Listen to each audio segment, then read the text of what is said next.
السلام علیکم۔ آج کل کشمیر میں پھلدار درخت جو ہیں ان کے ساتھ پھول کھلے ہوئے ہیں، اور بالخصوص جس طرح سے یہ آپ دیکھ رہے ہیں یہ آلو بخارے کا درخت ہے، اور اس طرح کے خوبانی ہو گئی، آلو بخارا ہو گیا، بادام وغیرہ، ان سب کے ساتھ نا آج کل پھول لگے ہوئے ہیں، اور یہ درخت لگانے کا سیزن ہے۔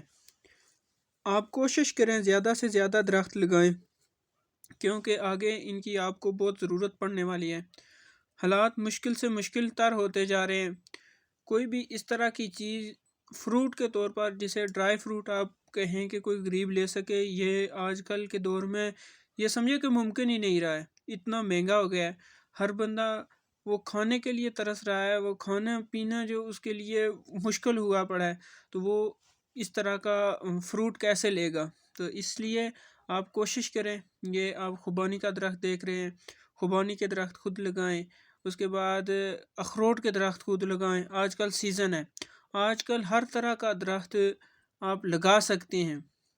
زیتون جو آج نہیں لگتا، وہ تقریباً 5ویں مہینے کے قریب لگتا ہے۔ یہ آلو بخارا ہو گیا، خوبانی ہو گئی، اس کے بعد ناشپاتی ہو گئی، اخروٹ ہو گیا، اس کے بعد یہ بادام ہو گیا، یہ سب درخت آج کل لگتے ہیں۔ ویسے بھی درخت لگانا صدقہ جاریہ ہے، اگر کوئی بھی بندہ اس کا پھل کھاتا ہے تو آپ کو ثواب بھی ملے گا، اس کے بعد آپ کی خود کی ضرورت بھی پوری ہوگی۔ ہمارے ہاں یہ ہوتا ہے کہ اگر ایک بندہ درخت لگا لیتا ہے تو سارے گھر یا قریب قریب کے سب لوگ مستفید ہوتے ہیں، کسی کو روکا نہیں جاتا، جو مرضی پھل کھا